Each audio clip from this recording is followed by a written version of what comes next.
so much, Sharon, for the introduction, and thank you so much for the opportunity.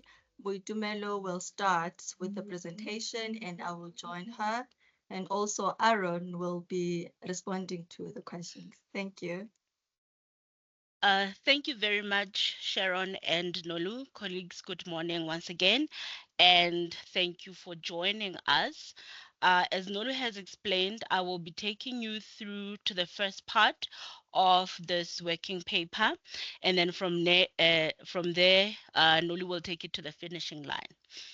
So starting with a bit of introduction and background, starting with the definitions of artificial intelligence, which refers to the simulation of human intelligence in machines that are designed to think, learn, and solve problems autonomously.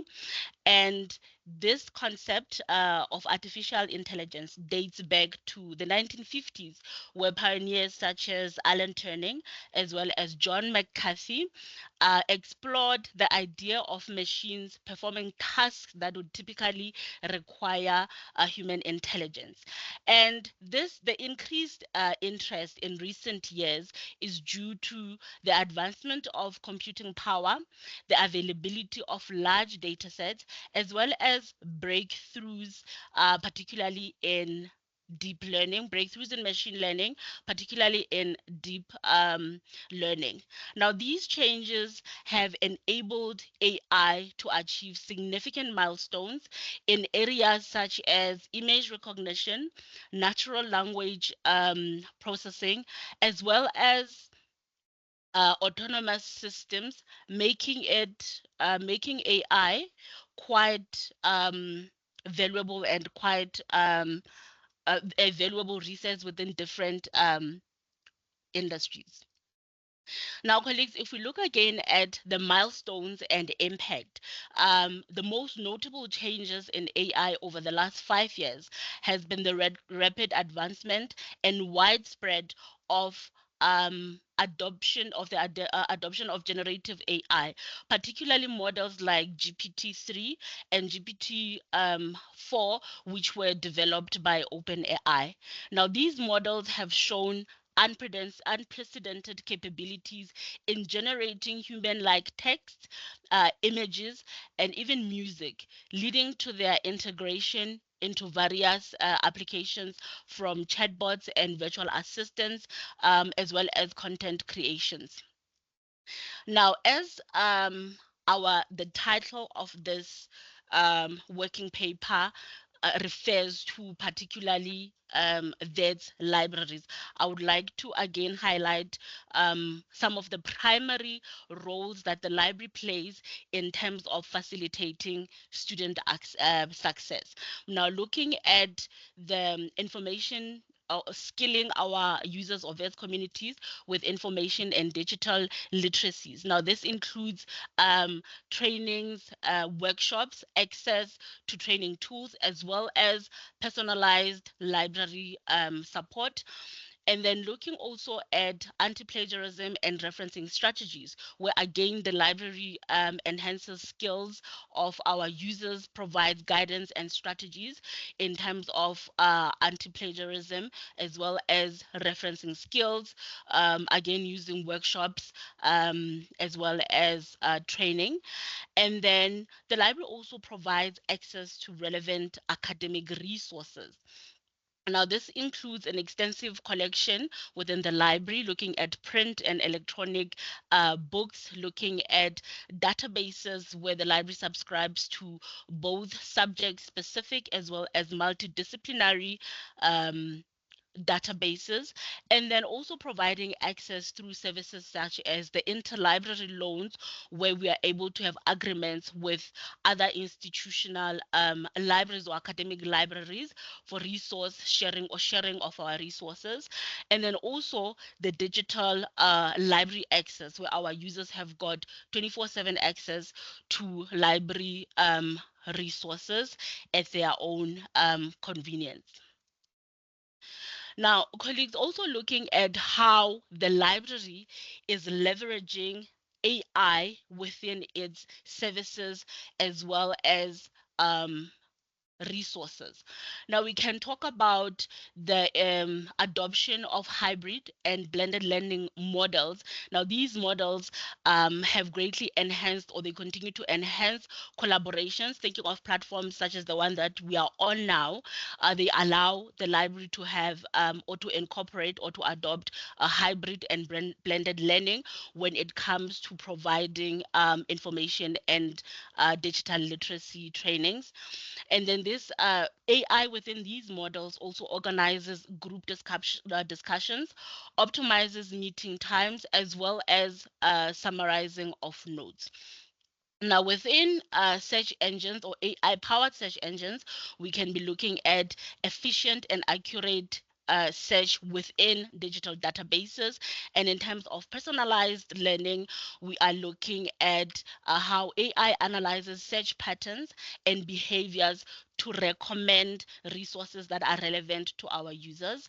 And then also looking at automating the citation and reference processes, where we have tools such as EndNote and Zotero, which will automate the reference processes, where bibliography can be built automatically, and then making that particular or that particular process when it comes to your research or and even with your studies, it makes it a bit easier, it makes it seamless. And to add that, the library provides extensive support within these tools. And then looking also at if you could just give me 1 second. Right. Now, looking also at AI enhanced databases, features such as predictive text, machine learning, and natural language processing, customized alerts for new research. Now, these are the features that are AI powered and are available within the databases that are accessible at VED's libraries. And then also, colleagues, looking at AI research assistant, which is now powered by generative AI, where you will get your queries answered and you get information retrieved quickly. Now, colleagues, I'm going to pause here and then hand over to Nolu to just take you through and give you some of the examples. Thank you. Nolu, over to you. Thank you, Boitumelo. Right.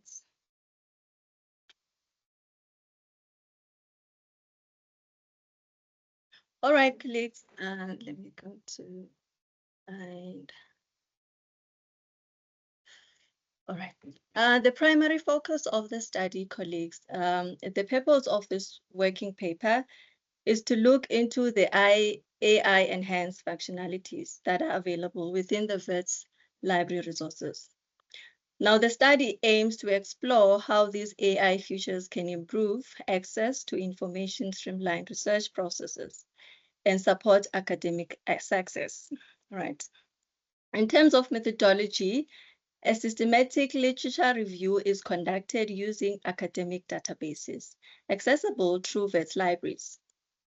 This review will provide a comprehensive overview of the current landscape of AI in academic resources and identify key trends and innovation in this space.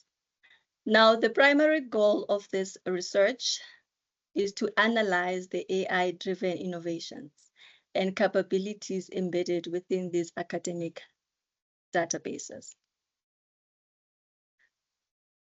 Now, the findings suggest that AI could dramatically enhance how we deliver information, engage with users, and support academic research and learning, marking a shift towards more adaptive and responsive library environments. Now, these innovations could transform the way students and faculty interact with library resources and making them more effective and user-friendly. Now, the primary findings also highlighted benefits and limitations within the academic and research landscape. As much as we have benefits, there's also limitations. Automation of repetitive tasks, that's a benefit. However, there are limitations as well in terms of the impact of research skills. Streamlining routine tasks free up time for high-level thinking. However, students need to balance automation within the development of critical skills because still they need to have critical skills. The benefit of improved personalization. There is a limitation there in terms of privacy and data security. Now, tailoring learning experiences using AI requires safeguarding personal data and implementing a robust security measuring to protect sensitive information. Now, you'll note that in some of these AIs, people can use their personal information to generate whatever reports, emails that are meant to be private. Now that data is not private anymore when it's in those AIs. So that's a limitation. And also there's a language translation, which is a benefit. Cultural context awareness, however, it's a limitation. AI's language translation aids in global collaboration, but researchers should be mindful of cultural nuances to maintain accurate representation in cross-language research. For instance, I'm not an English first language speaker. English is not my mother tongue. So I might say something different on this machine, and then it might interpret it some otherwise. So that's a limitation. Also, we have natural language processing. So there's a scrutiny of bias. Natural language processing supports text analysis, but researchers must be critically assess potential bias in models, especially when dealing with text related to sensitive or underrepresented topics. So there's a bias there. The last one is the fraud detection in academic research. So in terms of academic integrity, AI aids in detecting academic fraud. Yet researchers should foster a culture of integrity to maintain the credibility of academic research and discourage dishonest practices. So we know we do have Turnitin. Students can turn in their information. However, lecturers have a skill. A lecturer is supposed to know that, this student is not able to write such a text. Certain words that they use, you can see that this is coming from a machine. Big words like words that students don't usually use when they're having conversations. Some of those can be a red flag. The preliminary findings also highlighted benefits of AI within the research cycle. I won't go through all of them. However, throughout the research cycle, you can see that there are AI tools. And some of these tools, the VERS library subscribes to some of them. And we also provide trainings on them. For instance, Scopus AI. So we do provide trainings on those. So in each and every stage of your research cycle, there is a tool that can assist researchers, students. Okay, so the cycle continues. I will not go through it. Now, AI technology in library resources. In the following discussion, we look at AI technologies that are embedded in library resources. And one of the biggest resources the library uses to support student success through subscription to databases. So we subscribed in a lot of databases, and there are benefits. Benefits of AI in library databases, for instance, improved search and retrieval.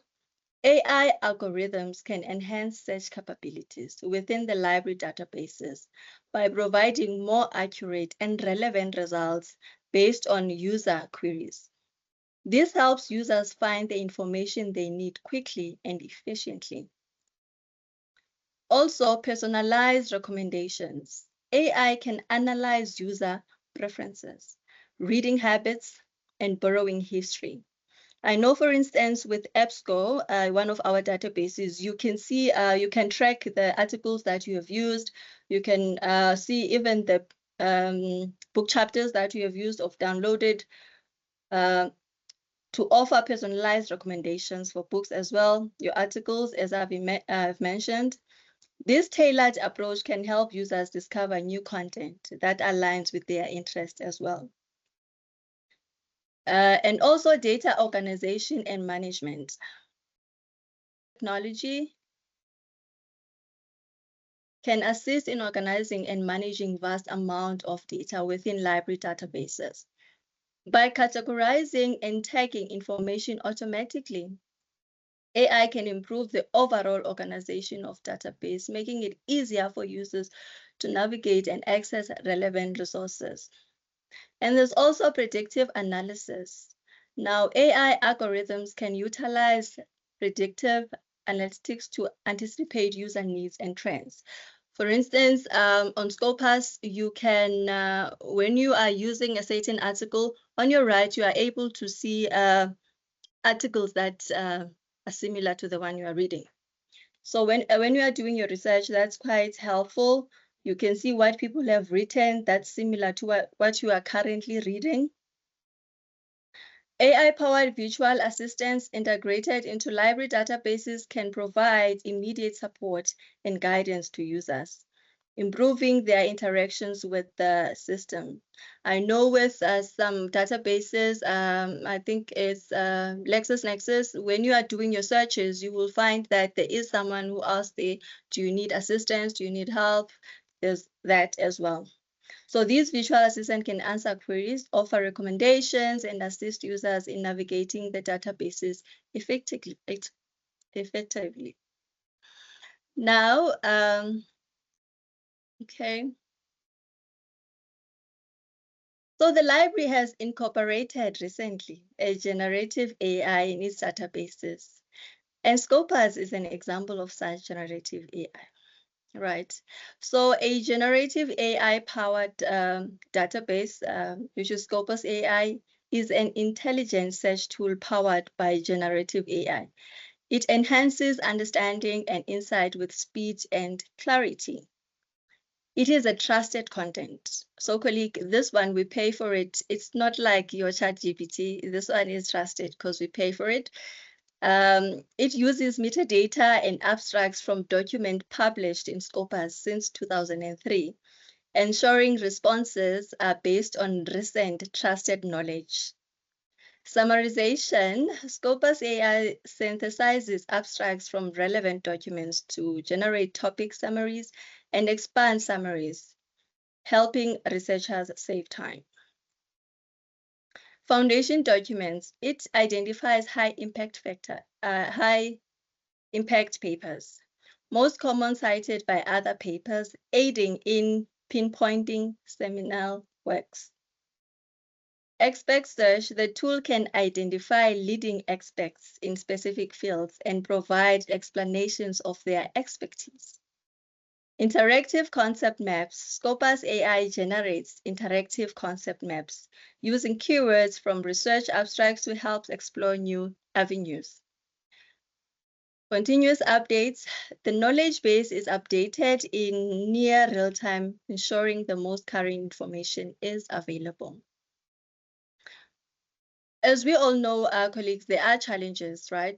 These AIs, they do have challenges. In terms of challenges, the key challenges include data privacy, ethical concerns, and the need for librarians to go for training.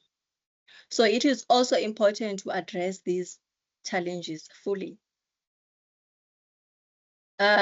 These are some of the recommendations highlighted in this study, which the library can consider to enhance its services and resources through AI technology, which is your virtual assistants, enhanced interlibrary loans, interactive tutorials, and policy and guidelines. So the library should have an input, when it comes to the university's guidelines and policies when it comes to AIs. So in conclusion, colleagues, generative AI holds potential to transform academic libraries by enhancing services, personalizing learning experiences, and streamlining research processes. Its capabilities can help best libraries provide more effective support for students and faculty, ultimately contributing to improved academic outcomes. It is important to proactively address challenges such as data privacy, ethical considerations, and the need for librarians to go for trainings. By tackling these issues head on, we can ensure that integration of AI libraries not only enhances services, but also safeguards the interests and the trust of our users. So colleagues, these are the references that we have consulted, and thank you so much.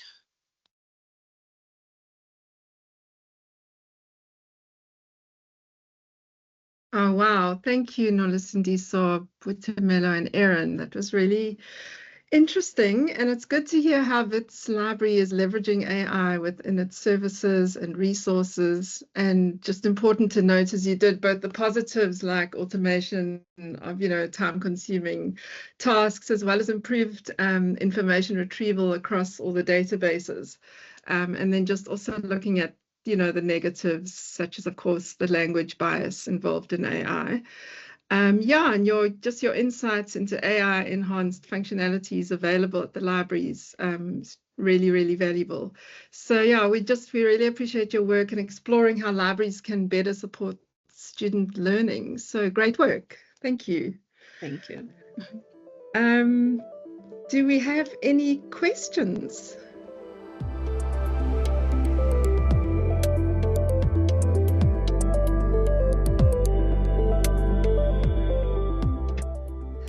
Hi, thank you so much to the presenters. That was very interesting and certainly something that I think is going to be incredibly challenging and dynamic going forward.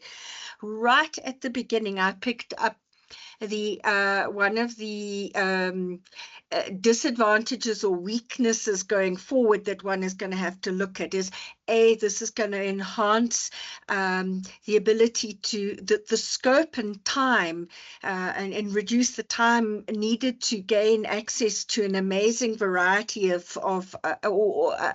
data and sources. But you did say that there is a problem with the compromising of critical skills. And I think that is something that, it seems as if who is going to take responsibility for making sure that doesn't fall through the cracks? Is it going to be at the level at the library with the librarians and the type of support and sources that are being offered, or is it going to have to rest with the lecturers and the supervisors? Because certainly the more access people have to information, the less inclined they're going to be to have to get their research skills and critical skills, thinking skills, those hands dirty, if you know what I mean. So it's just a flag that I've picked up with the work, that I'm doing with students. We must never lose sight of the critical thinking skills in terms of the thinking and the other research skills that people may want to take shortcuts on, but that are so valuable in research and in developing new, creative and innovative thought. Thank you, Michelle. Sorry. I was going to say, thanks, Aaron. You're welcome to respond. Yes. As we're busy with this paper, we were also discussing about that to say these tools, the danger with them is that they outsource the thinking capabilities of students. But then, as librarians, we thought it's not necessarily our territory. I think there should be a balance, especially from the supervisors. They have to make sure that students are still portraying that critical thinking skills. But these tools are just to enhance the quality. But then the thinking skill, you still have to detect whether the person who's speaking is still the student and his creativity in whatever that student is trying to portray in in the document or in the thesis or in an assignment. So I think, to summarize, I think supervisors have a big role with regards to the balance of the thinking skills. Well, it certainly means that supervisors have to be on top of their game too, doesn't it? You know, that it's not just the students that are going to have to, that are open to this incredibly broad and wide range of knowledge that's out there. You know, supervisors are also going to have to work very hard at being ahead of what is out there too, if possible. But I suppose at one level, what you're saying is there's a lot of quality, but the lecturers will also have to be astute about quality, won't they? Yes, Toby, you wanted to say something? Yes, no, thank you very much, Sharon and colleagues. I think I just wanted to maybe add on to what Aaron has shared. This is ultimately a balance in terms of the collaboration between the library as well as the academics. Now, the library has got a big role to play in terms of information literacy. So then we could say there should be a very clear and systematic collaboration between the academics, where the libraries, or you leverage on the skills of librarians, you know, when when information literacy is concerned. So, for instance, if we have got access, we are able to train, and then you as well, as the academics, there should be a level of empowering. I think this also again comes to the library. We should empower ourselves as the academics and as librarians to understand as much as possible how these particular tools affect our working spaces, and then how we can leverage them, how we can collaborate where we train, and maybe not be so afraid, you know, as especially as traditional service providers, if I can put it like that. We have got methods that are tried and tested that have been working, you know, but how can we then get these to work together, and then how can we incorporate some of these AI technologies, AI tools in our traditional teaching and learning spaces? I hope that makes some sense. Thank you. Thanks, Boitumelo. It is definitely a very difficult terrain that we're in at the moment with AI. I think we're all learning in our various areas to just deal with this monster come angel. But thanks again, Nolusindiso, Boitumelo, and Aaron, for those great insights. And yeah, if I can just ask everybody to just pop your thoughts or questions, if you may have any lingering ones, on the Padlet wall. And the next session we'll be going into now is pass rates and success. So I invite you to also stay for that. And yeah, thanks everybody. Thank you so much. Bye, colleagues. Thank you. Thank you. Bye, colleagues. Bye. Thanks.